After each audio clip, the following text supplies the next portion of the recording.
ஏசாயா 43:4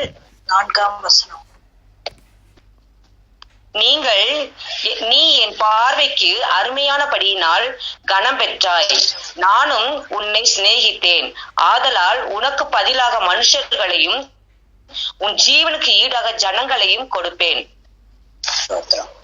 நீ என் பார்வைக்கு அருமையானபடியால் கனம் பெற்றாய். அதாவது இந்த வார்த்தை என்ன சொல்லுதுன்னா, அவர் நான் உன்னை சிநேகித்தபடியால், கர்த்தர் நம்மை சிநேகித்தபடியால் அவர் பார்வைக்கு நம்ம எப்படி ஆயிட்டோம்? விலை மதிப்புடைய கணத்தை பெற்று கொண்டோம். அதத்தான் ஆண்டவர் சொல்றார், நான் உன்னை சிநேகித்தபடியால் நீ என் பார்வைக்கு விலை மதிப்புடைய கணத்தை பெற்றாய் என்று இங்க எழுதப்பட்டு உள்ளது. இப்போ இன்றைய காலத்துல பார்த்தோம்னா, ஒருவர் மற்றவரை நேசிக்கணும், கனம் பண்ணணும் அப்படின்னா அவங்க எல்லாம் எதை பார்ப்பாங்கன்னா, நம்ம தகுதியை பார்ப்பாங்க, மேன்மையை பார்ப்பாங்க. அந்த மாதிரி வெளிப்பிரகாரமான காரியத்தை பொறுத்துதான் அவங்க என்ன செய்யறாங்க, நம்மளை கனப்படுத்துறாங்க. அதனாலதான் ஆண்டவர் சொன்னாரு, மனிதர்கள் பிறரை பார்க்கும் பார்வைக்கும் அவங்க கொடுக்கும் கனத்துக்கும் முற்றிலும் வேறுபட்டது கர்த்தருடைய பார்வையும் கனமும். 1 சாமுவேல் 16 நம்ம வாசித்தோம்னா, தாவீதை தேவன் தெரிந்து கொண்டார், கர்த்தருடைய பார்வையில் அவன் அருமையானவனாய் இருந்தபடியால் கர்த்தருடைய இருதயத்துக்கு ஏற்றவன் என்ற கனத்தை பெற்றான். அப்போ நம்ம கர்த்தருடைய பார்வைக்கு அருமையா இருக்கணும் அப்படின்னா நம்ம என்ன செய்யணும்னா, யாத்ராகமம் 19ஆம் அதிகாரம் 5ஆம் வசனம். யாத்ராகமம் 19:5.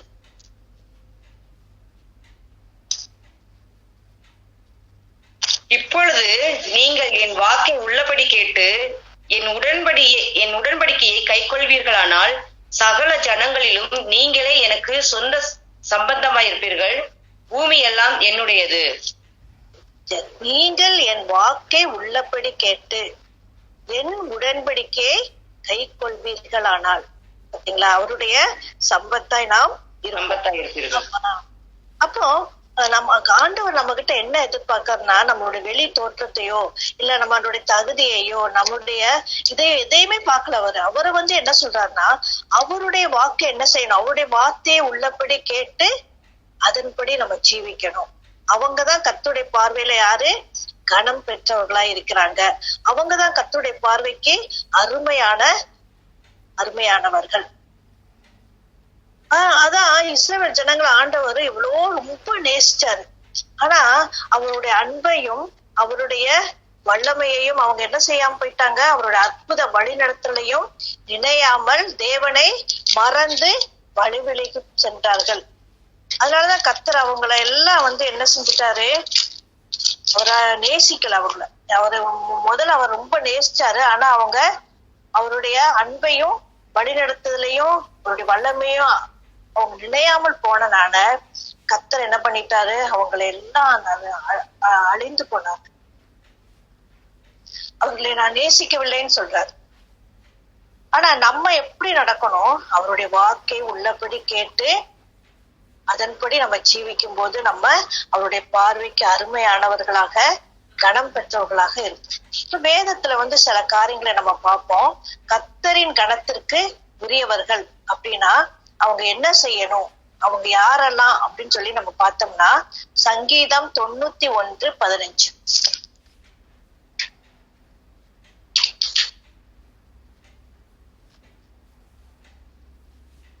அவன் என்னை நோக்கி கூப்பிடுவான், நான் அவனுக்கு மறு உத்தரவு அருளி செய்வேன். ஆபத்தில் நானே அவனோடு இருந்து அவனை தப்புவித்து அவனை கனப்படுத்துவேன். அதாவது தேவனை நோக்கி அந்தி சந்தி மத்தியான வேலைகளில் மட்டுமல்ல, நம்ம என்ன செய்யணும், ஆபத்து காலத்துல ஐயோ யாரை கூப்பிடலாம், யாரு நமக்கு ஹெல்ப் பண்ணுவோம் அப்படின்னு நினைக்காம, அந்த ஆபத்து காலத்துல கர்த்தரை நோக்கி கூப்பிடுகிறவர்களுக்கு அவர் என்ன செய்வாராம், மறு உத்தரவு அருளுவதோடு தேவனே அவர்களை என்ன செய்வாராம், தப்பு விட்டு கனப்படுத்துவேன்னு சொல்றாரு. அப்போ நமக்கு ஒரு ஆபத்து காலம் வரும்போது நம்ம எங்க நம்மளுடைய சிந்தனைகள் எண்ணங்கள்லாம் இருக்கணும், கர்த்தரை நோக்கி கூப்பிடுவதுலதான் இருக்கணும்.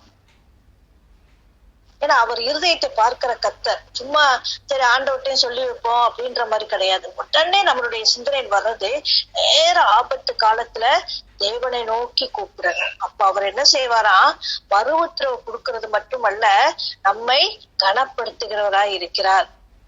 அப்போ தேவனோடு ஜெபத்துல இடைவிடாமல் தொடர்பு கொண்டு விசுவாசத்தோடும் நம்பிக்கையோடும் ஜெபிக்கிறவர்களை அவர் என்ன செய்ய மாட்டார், ஒரு நாளும் கைவிட மாட்டார். அவர் நமக்கு பதிலளிப்பதோடு நாம் அறியாததும் எட்டாததுமான பெரிய காரியங்களை நமக்கு அறிவிப்பார். இப்ப நம்ம என்ன செய்யணும், ஜெபத்துல இடைவிடாமல் என்ன செய்யணும், நம்ம கர்த்தரோடு தொடர்பு வைத்துக் கொண்டே இருக்க வேண்டும். எந்த சூழ்நிலை ஆனாலும் உடனே தேவனை நோக்கி நம்ம கூப்பிடணும். அவர்களை கர்த்தர் என்ன செய்வேன்னு சொல்லியிருக்காரு, கனப்படுத்துவேன்னு சொல்லியிருக்காரு. அப்போ கர்த்தரின் கனத்துக்கு உரியவர்களாய் இருக்கணும்னா நம்ம என்ன செய்யணும், கர்த்தரை நோக்கிதான் எல்லா சூழ்நிலையிலும் கூப்பிட வேண்டும்.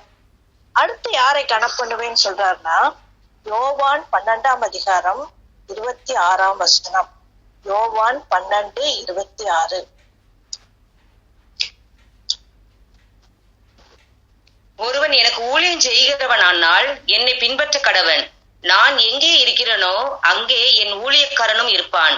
ஒருவன் எனக்கு ஊழியம் செய்தால் அவனை பிதாவானவர் கனம் பண்ணுவார். ஒருவன் எனக்கு ஊழியம் செய்தால் அவனை பிதாவானவர் கனம் பண்ணுவார். அப்போ தேவனுக்கு ஊழியம் செய்கிறவன் என்ன எப்படி இருக்கணும், தன்னைத்தான் வெறுத்து தன் சிலுவையை எடுத்துக்கொண்டு அவரை பின்பற்ற வேண்டும். அதனாலதான் பேதுரு கேட்பாரு, மார்க் 10:29-30. மார்க் 10:29-30.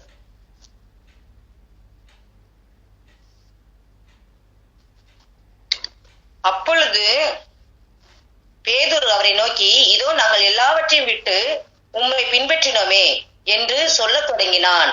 அதற்கு இயேசு பிரதியுத்தரமாக, என் நிமித்தமாகவும் சுவிசேஷத்தின் நிமித்தமாகவும் வீட்டையாவது சகோதரரையாவது சகோதரிகளையாவது தகப்பனையாவது தாயையாவது மனைவியாவது பிள்ளையாவது நிலங்களையாவது விட்டவன் எவனும் இப்பொழுது இம்மையிலே துன்பங்களோட கூட நூறத்தனையாக வீடுகளையும் சகோதரரையும் சகோதரிகளையும் தாய்களையும் பிள்ளைகளையும் நிலங்களையும் மறுமையிலே நித்திய ஜீவனையும் அடைவான் என்று மெய்யாக உங்களுக்கு சொல்லுகிறேன்.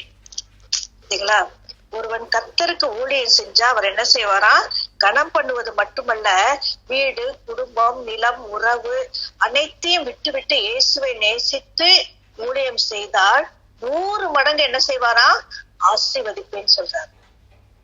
100 மடங்கு ஆசீர்வாதத்தை அவன் பெற்றுக் கொள்ளுவான். அப்போ ஊழியம் அப்படின்னா வந்துட்டு சபை வச்சிருக்கணும், பாஸ்டா இருக்கணும், இப்படி இருக்கணும், அப்படிலாம் ஒண்ணுமே கிடையாது. எந்த நிலையிலும் செய்யக்கூடிய ஜப ஊழியம் இருக்குது. உபவாசித்து ஜபிக்கலாம், பணிவிடை செய்யலாம், அப்புறம் வியாதியை சந்திக்கலாம். எத்தனையோ பேர் ஆறுதலுக்காக இருப்பாங்க, அவங்களுக்கு ஆறுதல் அளிக்கலாம். நம்மளால என்ன மற்றவங்களுக்காக செய்ய முடியுமோ தர்மம் செய்யலாம். அது மாதிரி பல வகையான ஊழியங்கள் உண்டு. எல்லாரும் செய்யக்கூடிய ஊழியங்கள் பல விதத்துல இருக்குது. அப்ப வேதத்தின் அடிப்படையில நம்ம என்ன ஆண்டவருக்காக செய்தாலும், நாம் எந்த ஊழியம் செய்தாலும் அங்கே கர்த்தர் என்ன செய்வேன்னு சொல்றாரு, நம்மை கனம் பண்ணுவேன்னு சொல்றாரு. இப்ப நம்ம என்ன செய்யணும், ஏழைகளுக்கு உதவி செய்தாலும் அது ஒரு ஊழியம்தான், வியாதியஸ்தர்களை சந்தித்தாலும் ஊழியம்தான், யாருக்காகனாலும் நம்ம ஜெபிக்கிறோமோ அது எல்லாமே ஊழியம்தான். அது மாதிரி கர்த்தர் என்னென்ன காரியங்களை வேதத்தை எழுதி வச்சிருக்காரோ அதையெல்லாம் நம்ம செய்யும் போது நம்ம என்ன செய்யறோம், கர்த்தருக்காக ஊழியம் செய்கிறோம். அப்போ அந்த மாதிரி செய்யற எல்லாரையும் கர்த்தர் என்ன செய்வேன்னு சொல்றாரு, கனம் பண்ணுவேன்னு சொல்றாரு. மகிமையின் ஊழியத்தை செய்த மோசையே தேவன் அடக்கம் பண்ணினால் நம்ம பார்க்கிறோம். அதே மாதிரி அரண்மனை வாசலில் உட்கார்ந்து தன் கடமையில் பார்த்தீங்களா, அவன் மொர்தெகாய் தன் கடமையில கருத்தாய் இருந்தான். அவனை கர்த்தர் என்ன செஞ்சாராம், அந்த ராஜா மூலமாக கனம் பண்ணினார். அது மாதிரி ஆண்டவர் நமக்கு என்னென்ன இந்த உலகத்துல நமக்கு செய்யும்படிக்கு வைத்திருக்கிறாரோ அதையெல்லாம் உண்மையை உத்தமமாய் செய்தோம்னா கர்த்தர் என்ன செய்வேன்னு சொல்றாரு, கனம் பண்ணுவேன்னு சொல்றாரு. நம்ம கர்த்தருக்கு பிள்ளைகளை கொடுத்திருக்காரா, அவங்க கர்த்தருக்குள்ள நம்ம வளர்க்கும் போதே அது ஒரு ஊழியம்தான். அதுக்கப்புறம் கர்த்தர் நம்ம கொடுத்திருக்க வேலை, அது வீட்டு வேலைகளா இருந்தாலும் சரி, வெளி வேலைகளா இருந்தாலும் சரி, நம்முடைய கடமைகளை நமக்கு சரியானபடி செய்தோம்னா அதுவும் ஊழியம்தான். அதனால நம்முடைய கர்த்தர் நமக்கு நியமித்த காரியங்களை சரியானபடி உண்மையும் உத்தமமாக செய்தோம்னா கர்த்தர் என்ன செய்வேன்னு சொல்றாரு, கனப்படுத்துவேன்னு சொல்றாரு. அடுத்து யாரை கனப்படுத்துவேன்னு சொல்றாருன்னா, ஏன்னா கடைசி காலத்துல மனுஷகுமாரன் வரும்போது விசுவாசத்தை காண்பாரோ அப்படின்னு சொல்றாரு. அப்போ சோதிக்கப்பட்டு வெற்றி பெற்றவனை என்ன செய்வாரா, கர்த்தர் கனம் பண்ணுவார்.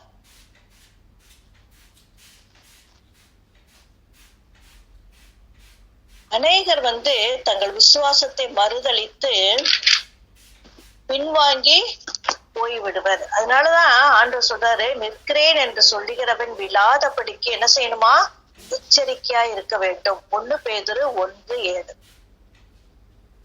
1 பேதுரு 1:7.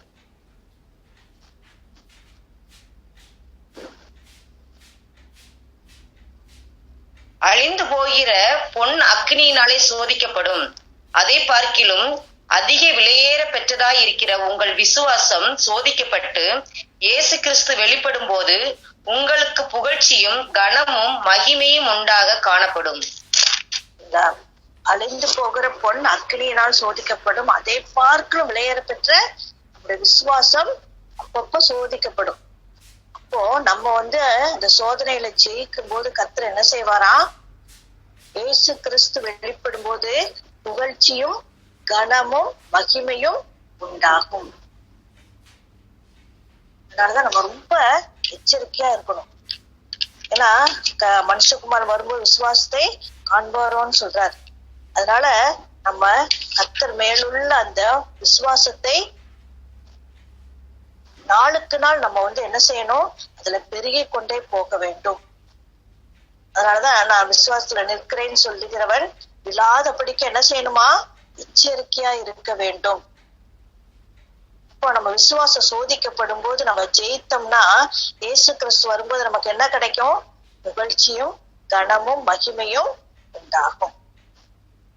அடுத்து கர்த்தர் யாரை கனம் பண்ணுவார்னா, கர்த்தரால் புகழப்படுகிறவனே உத்தமன். கர்த்தர் என்ன சொல்றாரு, இதோ சீக்கிரமாய் வருகிறேன், அவனவனுடைய கிரியைகளின்படி அவனவனுக்கு நான் அளிக்கும் பலன் என்னோட கூட வருகிறதுன்னு சொல்றாரு. அப்போ கர்த்தர் இன்னொரு வசனத்துல சொல்லியிருப்பாரு, என்னை கனம் பண்ணுகிறவனை நானும் கனம் பண்ணுவேன். அப்போ தேவனுடைய பார்வையில விலையேற பெற்றவர்களாய் இருக்க அழியாத அலங்காரமான சாந்தமும் அமைதலும் உள்ள ஆவியாகிய இருதயத்தில் மறைந்திருக்கிற குணத்தை பெற்றவர்களாய் விளங்க வேண்டும். 1 பேதுரு 3:4. 1 பேதுரு 3:4. அழியாத அலங்கரிப்பா இருக்கிற சாந்தமும் அமைதலும் உள்ள ஆவியாகிய இருதயத்தில் மறைந்திருக்கிற குணமே உங்களுக்கு அலங்காரமா இருக்க கடவுது. அதுவே தேவனுடைய பார்வையில் விலையேற பெற்றது. நம்மள சாந்தமும் அமைதலும் உள்ள ஆவியாகிய அந்த குணத்தை நம்ம என்ன செய்யணும், அந்த குணத்தினால நம்மளை அலங்கரிக்கும் போது நம்ம எப்படி இருப்போமா, விலையேற பெற்றவர்களாய் இருப்போம். கர்த்தருடைய பார்வையில விலையேற பெற்றவர்களாய் இருப்போம்.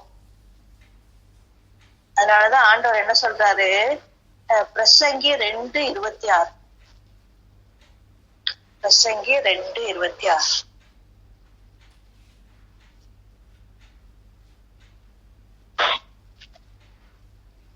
தேவன் தமக்கு பார்வைக்கு நல்லவனாய் இருக்கணும், ஞானத்தையும் அறிவையும் கனத்தையும் ஞானத்தையும் அறிவையும் கொடுக்கிறார், அளிக்கிறார். பாவம் செய்றவனுக்கு தமது பார்வைக்கு நல்லவனாய் இருக்கிறவன் அசமாய் வைத்து விட்டு போகும் பொருட்டு சேர்த்து குவித்து வைக்கும் தொல்லை அவன் நிமித்தமாய் இருக்கிறார். இதுவும் மாயையும் மனதிற்கு சஞ்சலமாய் இருக்கிறது. பாத்தீங்களா, தேவன் இப்ப நம்ம படிச்சோம், தேவனுடைய பார்வைக்கு அருமையாய் இருக்கிறவர்களுக்கு கர்த்தர் என்ன செய்வாரா, ஞானத்தையும் அறிவையும் கொடுக்கிறாராம். கர்த்தருடைய பார்வைக்கு அருவருப்பா இருக்கிறவங்க எல்லாம் என்ன செய்வாங்க, துன்மாக்கள்லாம் கர்த்தருடைய பார்வைக்கு அருமையா இருக்கிறவங்களுக்கு சேர்த்து வைக்கும் தொல்லையை அவங்களுக்கு கொடுக்குறாரு. அதனால வந்துட்டு நம்ம கர்த்தருடைய பார்வைக்கு நம்ம விலையேற பெற்றவர்களாய் இருக்க வேண்டும். கர்த்தருடைய பார்வை கர்த்தர் நம்மை கனப்படுத்துறதுக்கு ஏற்றவர்களாய் நாம் ஜீவிக்க வேண்டும். அதற்கு முதல்ல நம்ம என்ன செய்யணும்? அவருடைய வாக்கை உள்ளபடி கேட்டு அவருடைய உடன்படிக்கை கை கொள்ள வேண்டும். அடுத்து என்ன செய்யணும்? எந்த சூழ்நிலையா இருந்தாலும் ஆபத்துல கர்த்தரை நோக்கி கூப்பிடுறவங்களே அவர் என்ன செய்வாரா? மறு உத்தரவு கொடுத்து கனம் பண்ணுவேன்னு சொல்றாரு. அடுத்து ஒருவன் எனக்கு ஊழியம் செய்தால் அவனை கனம் பண்ணுவேன்னு சொல்றாரு. அது எந்த ஊழியமா இருந்தாலும் சரி, கர்த்தருக்காக நம்ம செய்யும் போது நம்மளே அவர் கனம் பண்ணுவேன்னு சொல்றாரு. அடுத்து அதே மாதிரி நம்ம இந்த உலகத்துல கர்த்தர் நம்ம கொடுத்த கடமைகளை உண்மையை உத்தமமாய் செய்யும் போது, அது வேலை ஸ்தலத்துல இருந்தாலும் சரி, வீட்லயா இருந்தாலும் சரி, நம்ம செய்யும் போது கர்த்தர் நம்மளை கனப்படுத்துவாரு. அடுத்தது விசுவாசத்தை, நம்ம விசுவாசம் சோதிக்கப்படும் போது நம்ம அந்த சோதனை ஜெயிக்கும் போது கர்த்தர் என்ன செய்வேன்னு சொல்றாரு? புகழ்ச்சியும் கனத்தையும் மகிமையும் உண்டாக்கும்படி செய்வேன்னு சொல்றாரு. அடுத்தது கர்த்தரால் புகழப்படத்தக்கதாக நம்ம என்ன செய்யணும்?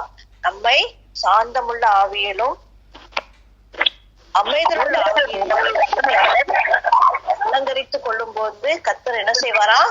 கனம் பண்ணுவேன்னு சொல்றாரு. அப்போ கர்த்தர் கனம் பண்ற, கர்த்தருடைய பார்வைக்கு அருமையா இருக்கிறவங்களுக்கு என்ன செய்யறாரா? என்னத்தை கொடுக்குறாரா?